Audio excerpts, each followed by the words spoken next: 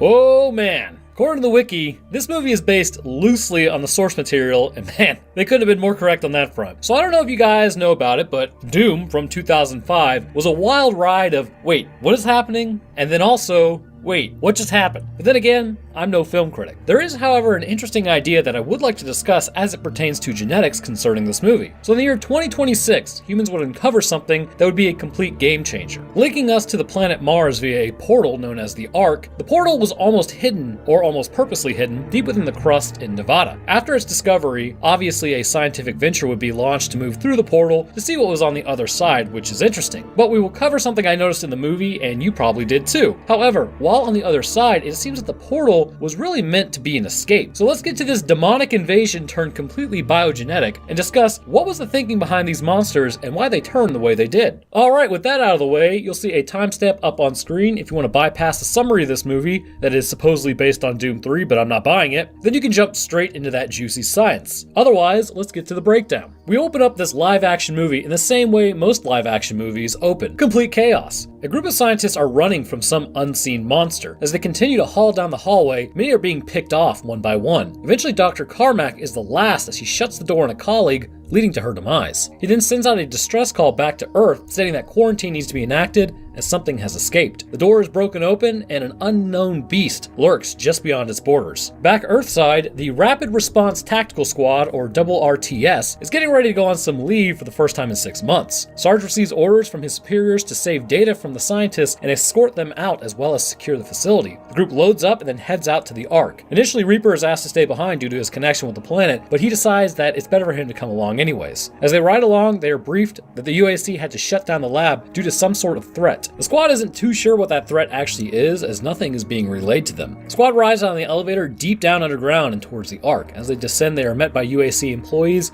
who have the Ark secured. They approach the Ark with a team, one by one, and all move through. Okay, so I break off from this idea that the Ark is actually pretty cool. The idea of being ripped apart on an atomic level and transported has always been kind of something that we assumed warp travel would be like, or not really warp travel, but portal travel. Anyhow, after they reassembled and then puke up their guts as a result, they're met by Pinky, the site director. Pinky briefs them on what is happening, and during it, the kid asks if traveling is always that rough. He mentions that it used to be a lot more rough and some turbulence would happen, which is how he lost his legs. So I break away again. So this confirms that there are actually multiple jump points across the universe that humanity has access to, unless his legs were sent back to Earth. His legs were literally sent, though, at least from what I believe, to an unknown facility. And I mean, I get Mars is screwed, but why is nobody kind of exploring that other route? Anyhow, after their briefing, they go upstairs and then are met by Reaper's sister, Samantha. Samantha begins talking about a few of the experiments that they were conducting on the planet, including new technologies. She goes on to say that the reason they are doing less than ethical experiments up here is because the planet is no longer alive, so it beats doing it back on Earth in your own backyard. During the attack, one phone was left off the hook, and all can be heard screaming. As they all continue to make their way through the facility, they do not find any evidence of any person around. The only thing they really turn up are some sketch experiments taking place with animals and what it appears to be human arms. And speaking of arms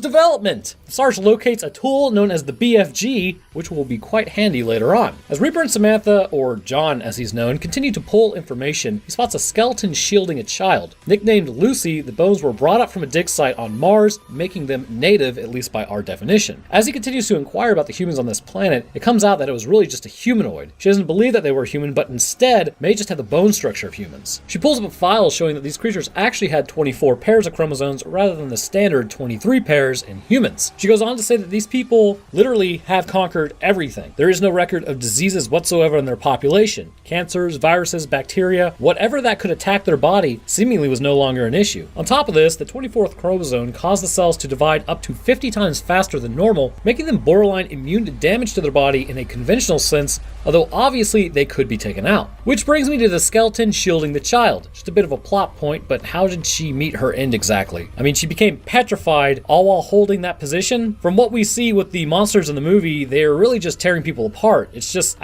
okay, anyways, never mind. John brings up that maybe these humanoids were just naturally superior to humans, and Samantha says they were not natural at all. The earliest fossils she found were actually just like humans. They had 23 chromosomes, and instead, this 24th chromosome appears to be bioengineered and also appears to be administered as they became more technologically advanced. She suggests that maybe they met their end through time, to which John rightly deduces you don't shield a baby from time. After having these discussions, Dr. Carmack quasi-attacks a group, then runs. The soldiers give chase and back him into a corner. He drops the arm that he was holding, but appears to be degrading somehow mentally. Samantha approaches him and he rips off his own ear. Samantha then says that she will take him back and talk to him as she knows him, but this would prove to be a terrible idea later on. Taking him back to medical, they all begin working on him and running tests. They pull some of his blood and determine that it appears to be some coagulation within his cardiovascular system. After running an analysis in the blood, they find that it doesn't match any known blood type in humans. While running these tests, however, they look back to see that he has gotten off the gurney and has escaped. While they were doing this, the rest head out to locate the body that was supposed to have the attached arm. Portman and the kid move through the hallways and eventually find a woman. She turns and has a demonic face, and they put her down immediately and then radio that they found the rest of her that should attach to the arm. Moving into genetics, the group finds that all the animals from earlier have been ripped apart. With organs sprayed all over, they eventually find a lone person standing over the mouse cage eating them. The creature turns around and then brandishes a bone saw and runs at them. They quickly take him out, and now Dr. Olson is out of the game. The team eventually begins chasing something big later on that they just catch a glimpse of. As they attempt to corner it, it moves down into the sewer system of the facility. Giving chase, Sarge, the kid, Reaper, and Goat all descend and begin moving through. They eventually find that another scientist is down there and completely done as well. Moving through, eventually Goat is attacked by the creature with multiple eyes and has the creature transfer something into his neck. Eventually John is able to subdue it with a punch and a ton of shots. They drag it back to the medical lab where they're trying to resuscitate Goat. As they keep trying to resuscitate Goat, they would ultimately fail, and then they reveal that the creature that did it is in no way human. They assume that it must be completely alien and then shut down the Ark after sending all the civilians through. Max shuts the door behind them after arming Pinky, and they begin the autopsy of this creature. Eventually, the entire team meets back up and they discuss what they should do at this point. Sarge is also looking a little crazy-eyed when Portman mentions that the SOP states that they need to call in reinforcements. This will be important later. As Samantha waits for Duke to return, she gets a little freaked out and then heads through the nanowall. Eventually, Duke does return, and as he's in the hallway, the creature begins attacking him and then slices open his arm. As it runs at them, Samantha is able to close the nanowall, trapping the creature in the process. Next, the man with the least amount of screen time is also sent to check out an area alone, which that's 10 out of 10 thinking. We all know what's going to happen. Max slowly moves through, and then something is clearly stalking him. After John's flashback about his family getting buried in a rock slide on Mars, Mac hears something and turns around, and his literal head is knocked off his shoulders by the strength of this creature. Sarge and Reaper give chase as the creature runs, and they are able to wing it before it escapes entirely. Continuing the autopsy from the beast that they captured earlier, they begin trying to figure out what it is. As they do, they are finding a lot of human-like organs, but this doesn't necessarily prove that it's human. They then find that the appendix of this creature has been removed, and that pretty much seals the deal that it was absolutely a human. At this point, Goat stands back up from his seemingly earlier ending. He shows that he's actually still in there mentally, and he appears to know what he's doing. He then begins slamming his head into the glass, breaking open his skull, and ending himself for a second time in the process. Sarge at this point has now acquired the BFG, basically the only thing in this movie that actually relates to Doom. Portman ends up leaving Destroyer and heading to the bathroom. He feigns his original plan and really is in there just to call reinforcements. Seeing as Destroyer is alone, however, the creature takes this moment to attack him. As Destroyer slowly moves, the creature grabs him and begins flinging him around. Destroyer is then thrown into the holding cell from earlier. He gets up and begins engaging in hand-to-hand combat with the beast. After a hard-fought fight, he's able to pin the creature against the wall, electrocuting it in the process. Unfortunately, this thing is huge, so the juice required to put it down obviously didn't do it the first time, and it won't do it this time. Destroyer tries to make his escape by climbing up the chain, but ultimately is knocked off and falls back into the pit. However, this time he lands wrong, and the sound of it kind of makes me think that maybe he snapped his spine upon landing. As Portman sends out a call for help, he exits the stall to find a rat. When he does this, a creature then grabs him from the roof, and Sarge runs in, firing the BFG. Unfortunately, however, it appears to cause atomic decay from the looks of how much heat it's producing, so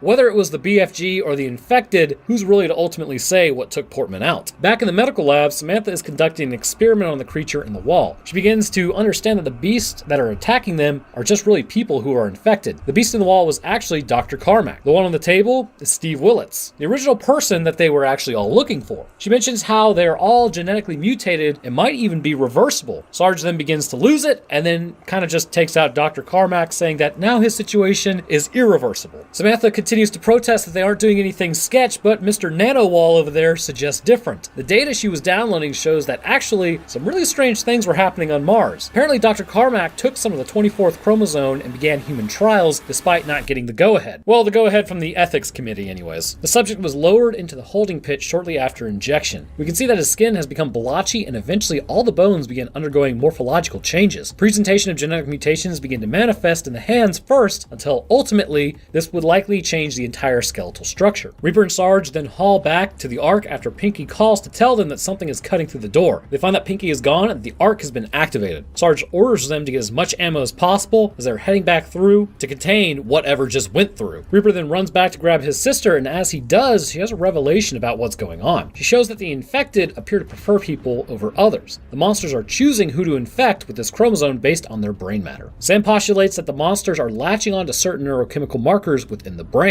Some humans with the 24th chromosome were superhuman, while others turn into monsters. She suggests that maybe 10% of the coding of the human genome is what contains good or evil. Basically a soul, which I'm not so sure about that, but we'll discuss it later. Upon exiting the Ark, they find that most who are on the other side of the portal are just done. Sarge then goes back to double tapping to make sure that nothing gets back up and walks around. The rest of the team follows suit, popping shots the whole way down the hallway. As they move through, they do eventually find those who returned feasting on those who were able to be run down. They annihilate the whole group and they move even further in the building. As they continue to do so, they do find that some civilians did in fact make it. The Reaper ironically says, "Don't take out everyone," and Sarge goes on to take out all the civilians asking for help, as he believes it's a full infection that can't be helped at this point. Duke finds Pinky in a pile of people as he moves through, and the kid goes on to find the previously mentioned civilians in the back rooms. Sam mentions how many others may not be infected or even capable of being infected, but unfortunately at this point Sarge is beginning to totally lose it. The kid runs up and mentions that the civilians are there, and Sarge asks him why he hasn't taken them out yet. The kid disagrees and then takes a bullet in the throat for it. Reaper at this point isn't too jazzed with the Sarge. He turns on him and they both square up. Pinky freaks out and brandishes his own handheld, and then he's attacked by the creature that came through the Ark as it throws him around. The Sarge attempts to take out the creature, but it's fruitless, and then the thing runs through a nano wall. Reaper and Sarge move through giving chase, and they stop as a horde attacks them, and then they have to move back through the nano wall. They quickly move though, but as they do, the wall won't close as Sarge just accidentally broke the button because he's exhibiting some strange attributes. Duke is then dragged through the floor and meets his end, and the Sarge is grabbed through the wall. Eventually the wall does close, and the ricochet hits Reaper, injuring him in the guts. Based on the bleed, gonna have to say it's probably an abdominal aorta bleed. Sam attempts to patch him up, but realizes the only thing she can do to actually save him is inject him with the 24th chromosome. She says that he's not evil, so it won't turn him into a monster. He protests, but she notes that he's bleeding to death, so she injects him anyways. It's a bold strategy, Cotton. Let's see if it works out for him. He hands her his handheld just in case he turns, but she turns it down. He passes out after the injection. When he wakes back up, we see something is kind of way more Doom-like, which is pretty awesome. He approaches the mirror to see that all his wounds and cuts have now completely healed, indicating that the injection has worked. Now entirely hyper-focused, he systematically makes his way through the compound, which this, again, is arguably the coolest part of the movie, but it kind of needs more metal. But hey, we even get to see a Hell Knight, which is pretty dope. Moving even further, we see that the Hell Knight is wielding a chainsaw, which is even cooler. And this would indicate that even though they have become absolute monsters, tools at their disposal haven't completely gone outside of their ability to grasp and understand. Moving further in, we spot Pinky, and Pinky is now turned into just a god-awful version of Pinky. So after taking the chainsaw to it, he eventually bisects it, mostly mortally injuring it as he puts it down permanently. Sarge then shows up mentioning that he took care of the civilians, and as he does, the quarantine is lifted. He mentions that they should probably just go outside and get some fresh air, but then Sarge's hand begins splitting open his glove to show that he's actually beginning to change. They open fire at one another, and the situation devolves into a hand-to-hand fight. It becomes clear as the fight goes on that Sarge is beginning to change into whatever these creatures are. With monster versus superhuman, the room suffers heavy damage until eventually Sarge is forced through the Ark. As he is, Reaper then throws a grenade through, blowing up the Sarge and the Ark in the process, sealing the genetic testing on the Red Planet until humanity can get there by its own natural technology levels. Reaper and Samantha then exit the facility, and we get to the end of this movie. So first things first, what is going on with this story, and what is going on with this movie? I figured covering this may be the best route since, I'm not sure if this is actually canon to the Doom universe, but surely not, seeing as there's no demons, just genetic anomalies. So once upon a time, prior to the stripping of the Mars atmosphere, roughly around the same time as what we think Venus was, likely both planets had oceans and continents, which is just a fun fact for you. Venus went through its hellish landscape changes, which is what we see today with it being the hottest planet in the solar system. Mars, however,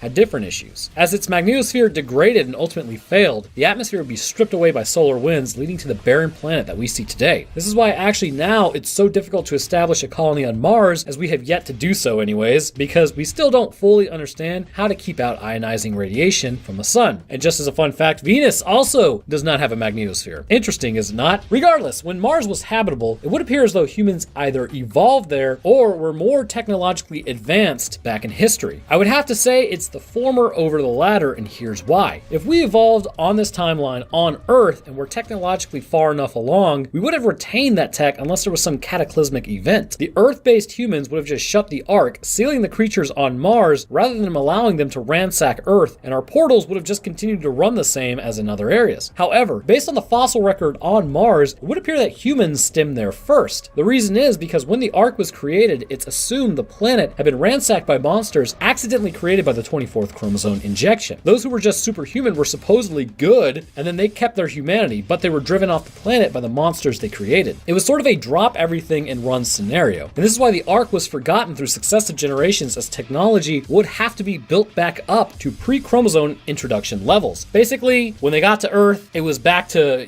sticks and rocks, baby. With humans stranded on Earth, this would now become the new assumed home for humanity, and through time, the Ark would fade away into obscurity. It would also seem during this time that unless the 24th chromosome was administered implicitly, then it too would fade away from the human genome. Sounds strange, doesn't it? Well, actually, it's not so strange. So let's head on over into the gene and why it may not have been passed down to successive generations. The biggest thing between, say, your body and your child's body is simply how a cell divides. There are two forms of division, mitosis and meiosis. The whole point of mitosis is to replace the cells within your body. This constant replacement of cells ensures that you can heal from damage, fight off diseases in most cases, react to your environment properly, and just in general thrive as a person. The division of a cell is designed to copy the DNA which is already contained within the nucleus, then send that new DNA to the daughter cell, and boom, you have two cells that are perfectly functional and pretty much identical. Now, the issue with mitosis is it's not perfect. Mutations happen all the time. DNA gets chopped off or is incorrectly coded. Thymine dimers disrupt the whole process. The issue is quite prevalent, and we call this aging. In fact, just as a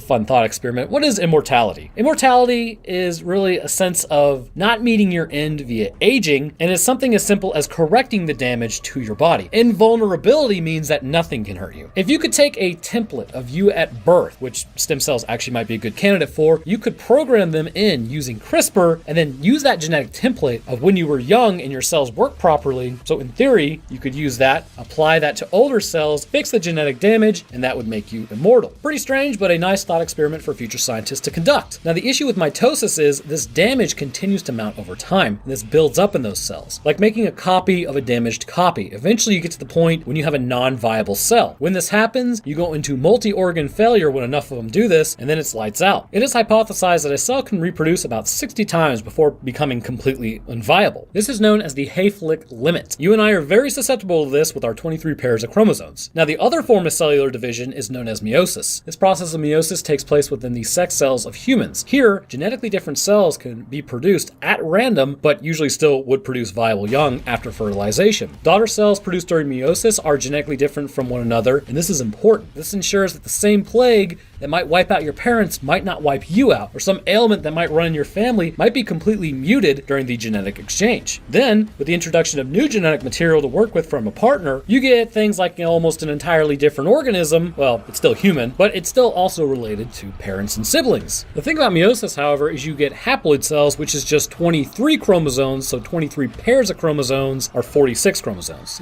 math. But you get 23 chromosomes rather than diploid cells that have 46 chromosomes. Diploid is the product of mitosis, meaning that all the DNA is there that it needs. Meiosis would produce the haploid cells, which contain half the DNA that is combined with a partner to create a diploid cell, which then produces something like you. With the introduction of the 24th chromosome, this clearly changes the game a little bit. Now, something to understand about mitosis is it copies whatever is there. The introduction of the 24th chromosome would absolutely be copied over in this process of cellular division.